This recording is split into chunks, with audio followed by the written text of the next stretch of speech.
Alors que la crise était à son comble et qu'on manquait de personnel dans les CHSLD, vous vous souvenez sans doute de cet appel à l'aide du premier ministre du Québec qui avait invité les médecins spécialistes à aller donner un coup de main dans les CHSLD. Et plusieurs d'entre eux l'ont fait.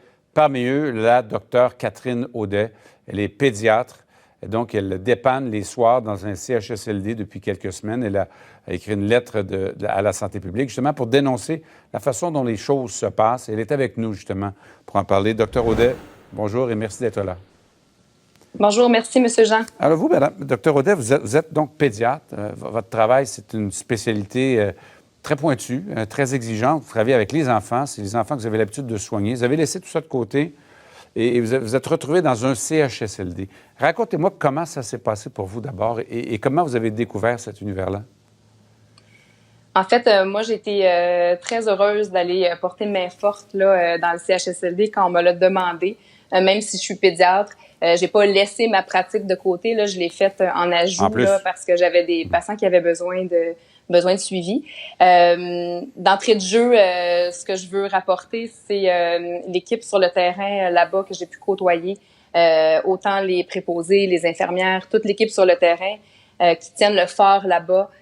C'est une équipe exceptionnelle et c'est pour ça que je veux parler aujourd'hui. C'est pour porter, en fait, leur message à ces personnes-là, là, au personnel soignant. Qu'est-ce qui ne fonctionne pas, selon ce que vous avez constaté sur le terrain? En fait, je pense que tout le monde sur le terrain travaille fort. Tout le monde veut que ça se passe le mieux possible. Je pense que tout le monde a le même objectif commun, c'est de freiner la propagation de ce virus-là. Moi, ce que j'ai trouvé difficile, c'est au point de vue professionnel, là, d'arriver là comme médecin spécialiste et de voir comment ça se passe là-bas. Il y a plusieurs choses qui sont pas faites selon les normes qu'on est habitué de vivre dans d'autres milieux de soins. Comme quoi, par exemple? En fait, le matériel qui est utilisé, moi, j'étais sur le 2e étage qui était une zone chaude avec des patients qui avaient la COVID et des patients qui ne l'avaient pas. Donc, moi, j'étais appelée à prendre des signes vitaux, à donner des soins aux patients. Et pour prendre les signes vitaux, on a besoin de matériel, thermomètre, saturomètre, tensiomètre. Et on en avait 2 de disponibles pour tout l'étage. Donc, ces appareils-là se promènent d'une chambre à une autre, qui n'est pas nécessairement des patients qui sont tous atteints de la COVID. Donc, il faut désinfecter les instruments entre chaque patient. Donc, ça, c'était la première des choses. Donc, il n'y en avait pas assez de disponibles. Habituellement, on devrait avoir du matériel qui est utilisé pour le même patient dans la chambre le plus possible ou du matériel qui est facile à désinfecter. Deuxièmement, il faut les bonnes choses pour désinfecter. Dans les chambres, il manque de poubelles, il manque de bacs pour mettre les instruments, les trucs souillés. Aussi, les gants qui sont fournis à l'étage où j'étais, où je travaillais, ne couvraient pas là, la blouse comme c'est demandé d'habituellement quand on utilise l'équipement de protection individuelle. C'est des gants courts qui roulent, donc ils couvrent pas là, complètement la blouse. La façon d'enlever l'équipement est très importante pour pas se contaminer. Donc, pour le personnel soignant qui travaille en place, c'est important qu'il se contamine pas. Et ça, il faut que ça se fait de la bonne façon.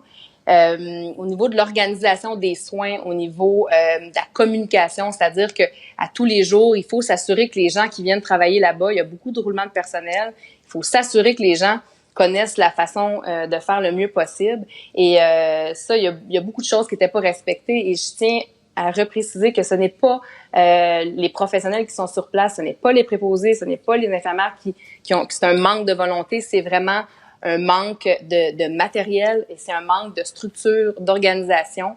Habituellement, c'est les gens on appelle ça la PCI, là, pour prévenir les infections dans les milieux de soins, qui mettent ces structures-là en place.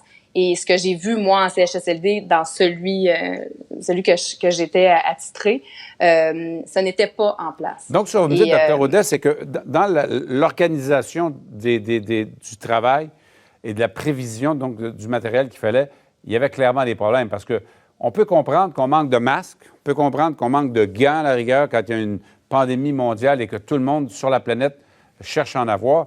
Mais à ce que je sache, là, des thermomètres, ce genre d'équipement-là, c'est des trucs plutôt de base dans un CHSLD ou un hôpital dont on ne devrait jamais avoir manqué. Mais vous avez tout à fait raison. Et en plus, c'est des choses qui sont peu coûteuses. Un thermomètre, par exemple, jetable, c'est à peu près 2 $. Moi, j'ai eu la chance aussi de participer au déploiement de la clinique d'évaluation médicale COVID située à Boisbriand, le volet pédiatrique. Et ça a été débuté en même temps que le début de la pandémie. Et la structure, les équipements qui ont été mis en place, il y a beaucoup de choses qui sont peu coûteuses, mais qui, si sont bien faits, ça freine vraiment la propagation. Alors, docteur, et dans certains milieux, c'est fait.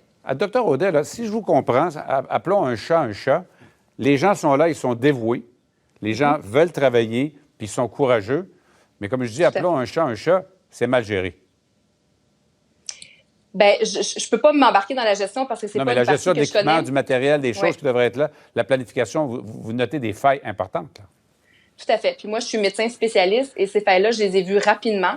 Et il y a d'autres personnes avant moi qui les avaient vues aussi. Je pense que ce que je souhaite, en fait, avec le message cet après-midi, ce que je souhaite, c'est que les personnes qui sont responsables de ça nous écoutent les gens sur le terrain, écoutent les idées, les bonnes idées qu'il y a sur le terrain et qu'ils le fassent rapidement et qu'ils répondent à ça et qu'ils réajustent leur tir rapidement.